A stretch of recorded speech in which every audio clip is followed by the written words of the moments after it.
Hello and welcome दोस्तों। कैसे हो आप लोग। आशा करता हूँ आप सभी ठीक होंगे और सतर्क होंगे।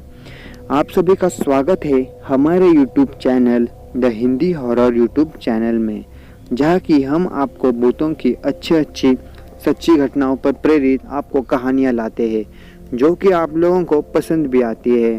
तो चलो, आज के बारे में हम आपको जिस बारे में कहानी बताने वाले हैं उसका किरदार जिन्न के ऊपर ये पूरी कहानी है, जो हमें कश्यप जी ने भेजी है, जो कि उत्तर प्रदेश से बिलोंग करते हैं। और आगे मैं आपको जो कहानी बताऊंगा वो मैं आपको कश्यप जी के पॉइंट ऑफ व्यू से ही बताऊंगा, जो कि उन्होंने अपना नाम तो नहीं बताया पूरा, लेकिन वो कहते हैं कि ये कहानी गुप्त रहनी चाहिए, जैसे कि उनकी मर्जी चलेगी। तो चलिए बढ़ते हैं आज की कहानी की ओर।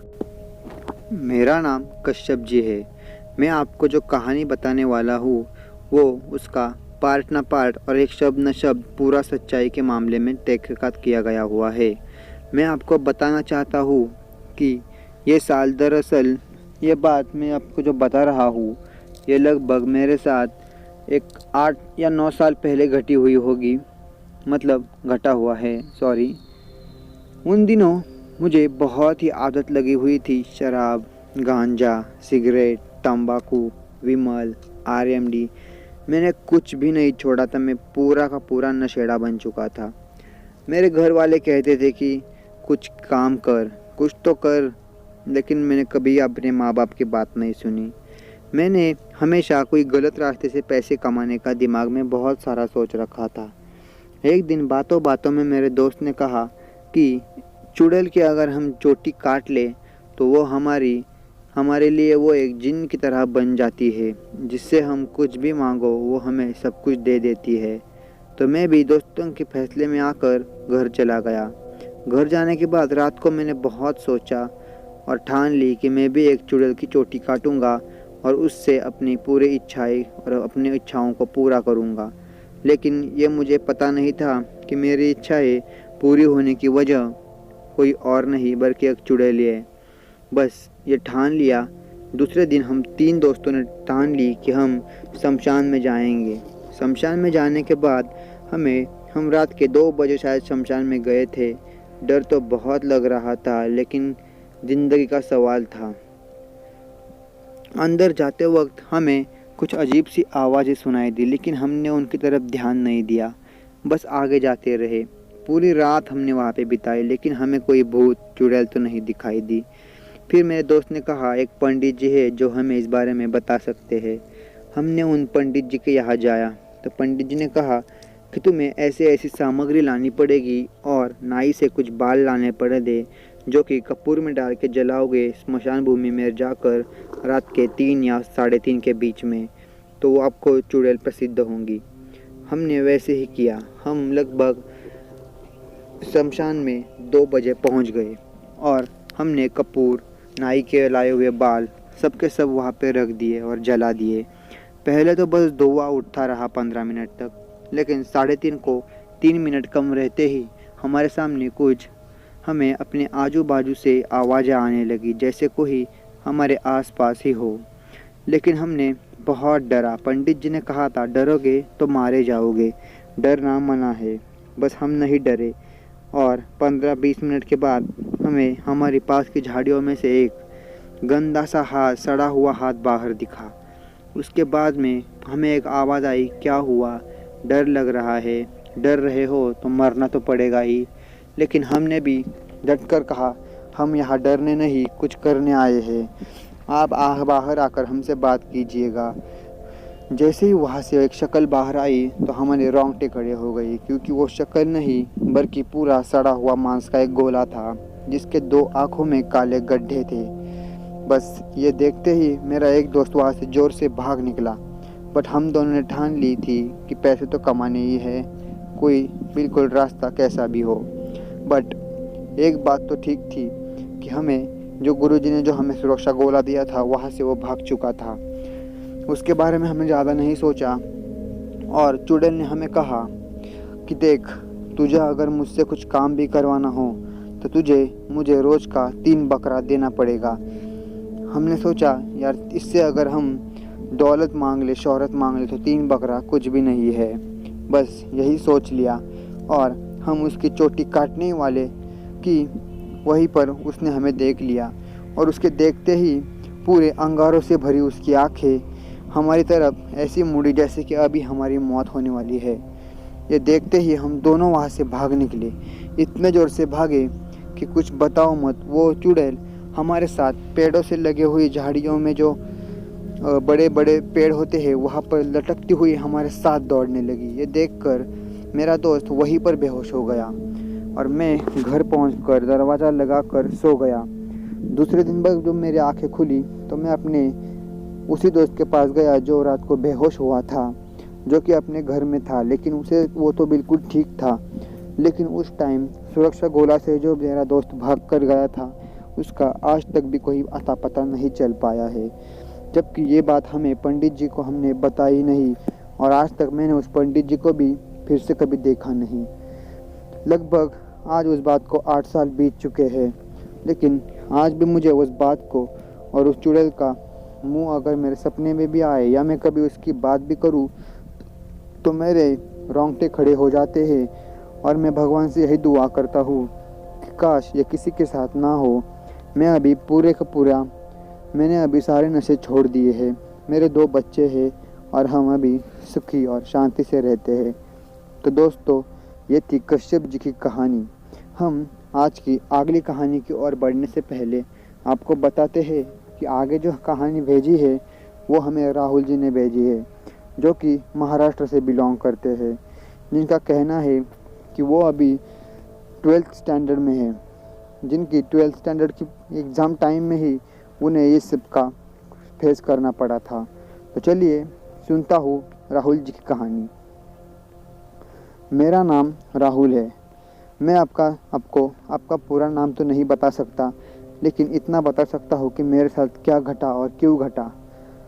दोस्तों, बात दरअसल कुछ इस दौरान की है कि जब मैं 12th स्टैंडर्ड में गया तो हर एक लड़की का यही सपना होता है कि मैं अच्छे मार्क पाड़ के अपने घर वालों को खुश कर सकूं। लेकिन मेरे दिल में और दिमाग में कुछ और ही था। अक्सर बच्चे यही सोचते हैं कि मैं 12th स्टैंडर्ड में जाऊंगा, अपने घर वालों के लिए कुछ अच्छा करूंगा तो घर वाले भी बहुत खुश होंगे, बाहर रिश्तेदारों में भी मेरी अच्छी पहचान है तो वो भी मेरी वजह से अपने माँ बाप का सर भी रिश्तेदारों में ऊंचा हो जाएगा। लेकिन जैसे ही मैं कॉलेज में गया, हर एक लड़का और लड़की के साथ यही होता है। कॉलेज में जाने के बाद दोस्त, गर्लफ्रेंड, बॉयफ्रेंड, इन्हीं चक्रों में हम पढ़ाई पूरी तरीके से भूल जाते हैं। यही कुछ मेरे साथ भी हो रहा था। एक दिन में ऐसे लेटे लेटे मुझे एक सपना आया जिसमें एक गंदी सी चुड़ैल मेरे सामने खड़ी है और मैं ये सोच रहा था कि ये क्यों मेरे सामने खड़ी है। जैसे कि मेरे एक सपने में एक बार तो उस सपने के दिन के बाद मुझे तो कोई अफसोस नहीं हुआ, लेकिन उन्हीं 3 या 4 दिनों के बाद मुझे और एक सपना आया जिसमें एक गुड़िया एक पत्थर के नीचे दबी हुई है और उस पत्थर पे मुझे बांध के रखा था और उस पत्थर के नीचे की गुड़िया के आँखों में वगैरह सुई लगी हुई थी। मैं ये देखकर बहुत घबरा गया था और कोई अनजान सी शक्ति मेरी तरफ आ रही थी। ये सब देखकर मैंने झट से अपनी आंखें खोल ली तो मैंने सामने जो देखा उससे मेरे रोंगटे और मेरी रूह कांप गई, क्योंकि मेरे सामने एक सफ़ेद शक्ल वाली और काले गड्ढों की आंखों वाली एक औरत बैठी हुई मेरे छाती पर हाथ फेर रही थी और उसके हाथों में भी वही गुड़िया थी। मैंने इतनी ज़ोर से चीख मारी और मैं बेहोश हो गया। उसके बाद जब मुझे होश आया तब मेरे घर वालों को मैं सारी बात बताई और हम जब एक साधु बाबा के पास गए तो उन्होंने बताया कि यह चुड़ैल उस कॉलेज से इसके पीछे आई हुई है जिस कॉलेज में शमशान घाट पड़ता है। ये इतना सारा इत्र लगाकर यहाँ वहाँ घूमता है, जिसकी खुशबू से वो इसके पीछे आ चुकी है। आप भगवान का शुक्र कीजिए कि उसने इसे खुद होकर छोड़ दिया, क्योंकि वो इसे डराने नहीं बल्कि इससे प्यार करने के लिए इसके पीछे आई थी।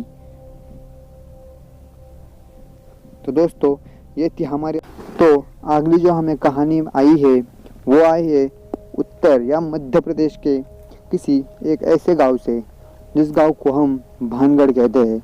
भानगढ़ किले की कहानियाँ बहुत ही प्रचलित है, जहाँ से हमें ये कहानी भेजी है बीरू भाई ने। जो कि बताते हैं कि मैं एक दिन हमारे यही भानगढ़ गांव है, मतलब कि भानगढ़ का किला है, जहाँ पर बताया जाता है कि वहाँ पर सैकड़ों सिक्के मतलब हजारों या लाखों में आत्माएं घूमती है, लेकिन वहाँ पर बहुत सारे लोग घूमने के लिए आते हैं। तो हमने भी सोचा आज तक तो किसी को कुछ हुआ तो नहीं, लेकिन ये बात तो सही थी कि जो भी रात को भानगढ़ में किले में गया वो कभी लौट कर नहीं आया। ऐसा क्यों आखिर? इसी बात का पता लगाने के लिए हम 4 दोस्त उस दिन हमने सोच लिया कि आज रात हम भानगढ़ किले में जाएंगे और सारा का सारा सच पता करेंगे, क्योंकि भानगढ़ किले का गेट रात को 6 बजे बंद हो जाता था। इसलिए हमने 5:30 बजे किले में जाकर बाहर ना आने का निश्चय किया। हम अंदर जाकर कहीं छुप गए। लगभग 7:30 बजे हम वहां से बाहर निकले और ज़्यादा रोशनी ना होने के कारण हमने अपनी अपनी टॉर्च जला ली। हम पूरा भानगढ़ घूमे, लेकिन हमें कहीं कोई पैरानॉर्मल एक्टिविटी तो नहीं दिखी। उसके बाद हमने सोचा क्यों ना हम ऊपर वाले फ्लोर पर जाकर देखें कि ऊपर से नज़ारा क्या दिखता है, शायद ऊपर से हमें कुछ दिखाई दे।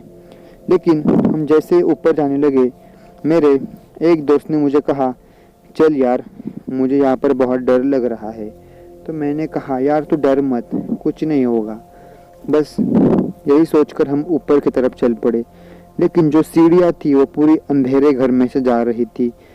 हमने आगे जाकर देखा, हम ऊपर के फ्लोर पर भी गए, लेकिन जैसे ही हम ऊपर जाते वक्त हम 3 लोग थे, लेकिन नीचे आते समय बस हम 2 ही थे। तो आखिर ऊपर के फ्लोर से वो गायब कहाँ हो गया? मेरा एक दोस्त वो गायब हो गया। तो हमने ठीक तरीके से बोला, यार देख, ये कोई मजाक का समय नहीं है, हमें घर जाना है, चल। ये ऐसा मजाक बहुत अच्छा नहीं है हमारे लिए ही और इस वक्त पर। तो हमें कहीं से भी उसका कोई रिप्लाई नहीं आया, तो हम और ज़्यादा डर गए और हमने वहाँ से निकलने का निश्चय किया। लेकिन दोस्त, आखिर ऊपर उतने से स्लैब के नीचे से जा कहाँ सकता है? वो इतने ऊपरी जगह से गायब कैसे हो सकता है? इसी बारे में मैं तो सोच सोच के पागल हो गया। मेरा दिमाग नहीं चल रहा था। मैंने अपने तीसरे दोस्त से कहा, भाई चल यहाँ से, हम नीचे जाकर बाहर जाकर उसका वेट करेंगे। लेकिन हम जैसे ही बाहर निकलने वाले कि हम नीचे भी चले गए थे। हम जैसे ही नीचे से ऊपर देखा कि वो ऊपर के फ्लोर से नीचे झांक रहा है, जैसे वो उसे कोई जानता ही ना हो या वो हमें जानता ना हो। ऐसे आराम से वहाँ पर खड़ा हुआ था, जैसे ठंडी हवा ले रहा हो। हमने उसे बहुत आवाज़ दी, चल भाई, लेकिन वो हमारी आवाज़ नहीं सुन रहा था। हमने जल्दी से दौड़ कर जाकर देखा तो हम शॉक रह गए, क्योंकि वहाँ पर वो था ही नहीं। आखिर वो जा कहाँ सकता है इतनी भी जगह में? तो हमने फिर से सोचा कि नहीं, ये कोई ना कोई हमारे साथ छलावा हो रहा है। इसलिए हमने सोचा कि चलो यहाँ पर वक्त ज़ाया नहीं करेंगे। हम फिर से नीचे गए तो हमें वो फिर से एक बार ऊपर ही दिखाई दिया। मेरे दोस्त ने कहा, देख भाई, अगर जान बचानी है तो जल्दी से ऐसे भाग, नहीं तो मारे जाएंगे हम भी। उस दिन हम वहाँ से बाहर निकलने वाले थे कि हमें से पीछे से आवाज़ आई, अबे यार रुको, मेरे लिए तो ऐसे कहाँ भागे जा रहे हो? लेकिन हम रुके ही नहीं। हमें लगा वो हमारा दोस्त है ही नहीं। लेकिन आगे जाते वक्त हमने फिर से पीछे मुड़ के देखा तो वो वहाँ पर नहीं था। अगले दिन हमने भानगढ़ के बारे में कुछ सुना कि लोगों का कहना था कि वहाँ पर एक लाश मिली है। हमने वहाँ पर जाकर देखा तो वह हमारे दोस्त की लाश थी।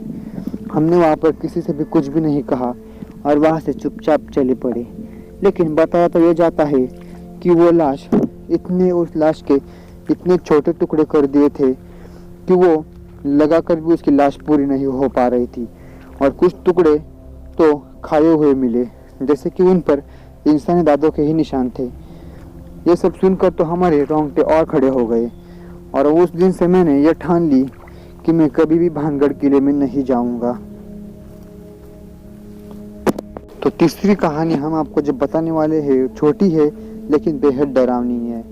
मेरा नाम अशोक है और मैं आपका दिल्ली से रहता हूँ, जहाँ से दिल्ली में मैं अभी MBBS की पढ़ाई कर रहा हूँ। मैं आपको जो किस्सा बताने वाला हूँ वो एक चुड़ैल का है। मैं अक्सर हमारे घर जाया करता था, लेकिन वहाँ घर के रास्ते में एक क्रिश्चियन स्मशान भूमि पड़ती थी, जहाँ से मैं कभी जाया नहीं करता था, क्योंकि मेरी माँ दादी कहती थी कि वहाँ से मत आया कर, वहाँ पर चुड़ैल का वास है। एक दिन मुझे रात के आते हुए लगभग 11:30 बज चुके थे। मैं जल्दी जल्दी में था, लेकिन वहाँ तक जाने तक मुझे 12:30 हो गए। मैं डरे डरे वहाँ से चला जा रहा था, लेकिन तभी मुझे पीछे से कोई टहनी टूटने की आवाज़ आई। इसलिए मैंने पीछे मुड़कर देखा, तो वहाँ पर मैंने देखा तो कुछ नहीं दिखा मुझे। मैं आगे गया तो मुझे और जोर से टहनी टूटने की आवाज़ आई। तब तो मेरे रोंगटे खड़े हो गए। पीछे मुड़ने का मुझ में साहस तो था ही नहीं, लेकिन मैंने पीछे मुड़ के देखा, फिर भी कुछ दिखाई नहीं दिया। लेकिन पीछे मुड़ के जब देख रहा था, तभी एक और टहनी जोर से टूटी और मेरे सामने पेड़ के ऊपर से गिरी। मैंने जैसे ही ऊपर देखा, ऊपर एक भयंकर शक्ल वाली औरत बैठी हुई थी, जो कि मुझे अपने पास आने का इशारा कर रही थी, जिसका चेहरा तो दिख भी नहीं रहा था।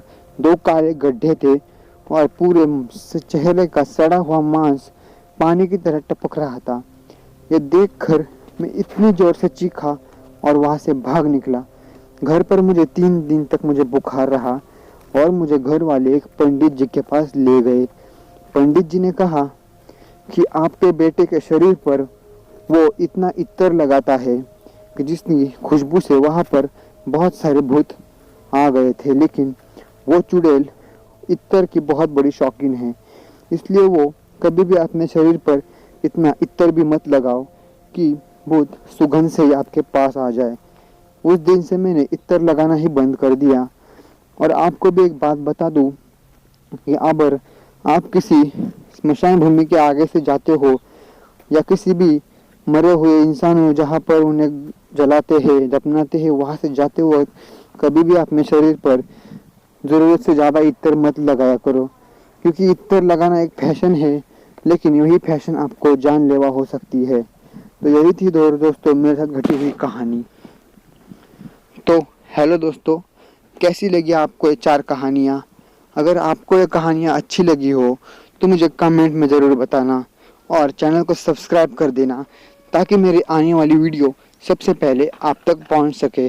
और वीडियो को लाइक कर देना, जिससे कि मुझे मोटिवेशन मिलती है। और अगर आप भी मेरे साथ ऐसी ही कहानियाँ शेयर करना चाहते हो, आपके साथ घटी हुई, तो मुझे आप इंस्टाग्राम पर डीएम कर दो। मैंने नीचे इंस्टाग्राम का मेरा लिंक भी दे दिया है, जहाँ जाकर आप मुझे अपनी कहानी भेज सकते हो। तो चलो, बाय बाय।